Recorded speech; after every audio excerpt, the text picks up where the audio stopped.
wins. That's something. The announcer right now is saying, ladies and gentlemen, Don Garlits, and that's the only introduction he needs. The unique rear engine sensation.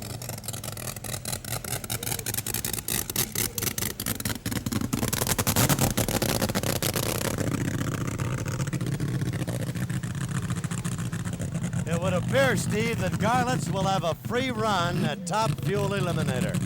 What a shame. After the sensational racing we've had, Larry Bowers and Kenny Safford not able to make the call.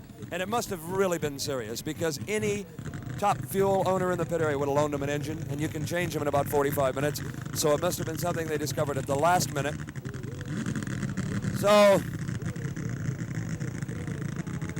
we're sorry to say we're going to climax the Winter Nationals. And look at Garlits. He's already shaking hands, and he hasn't left the starting line.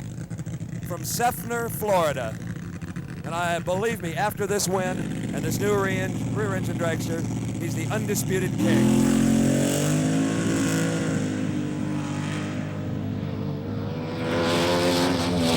And I think for the fans' sake, he smoked the tires on purpose. He did a little bit. He put on quite a run for him. I don't know as how Safford could have caught him. That's not to demean Safford's car or the equipment or his ability as a driver, but Garlits, as you indicated so many times throughout this telecast, appeared to be the class of the Top Fuel Eliminators in contention here today, and his car probably was not really pressed at any time. This Buick funny car ready for the semi-final round. Bernstein has been the dominant force in developing funny cars the past several years. Earlier, Steve Evans had a chance to look at this magnificent machine. Again, it's Kenny Bernstein leading the charge into the new season with yet another dramatic funny car body design.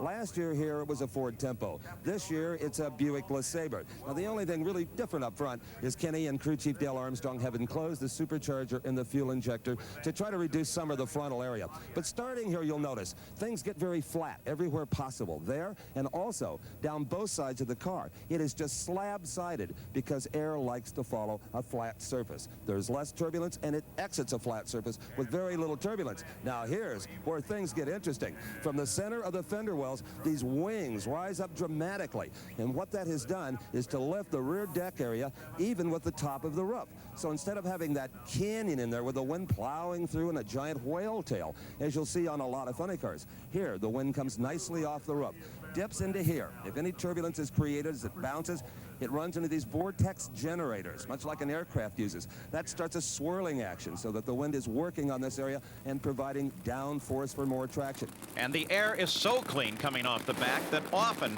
the car will leave an imprint of the back end in the smoke during a burnout. The finals of the Pro Stocks, the winner, $13,325.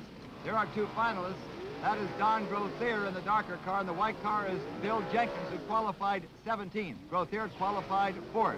The crowd is all up. This is one of the most popular events, and here we go. They're off. Looks like Jenkins got the start. Grothier's coming at him, though. It's a very close race. It could be anybody's race. Here they come to the final, and it is Bill Jenkins comes across just ahead of Don Grothier. A very popular win, as he is in a small, light car. His time, 9.68. 140.18 miles an hour. That great start won it for Bill Jenkins.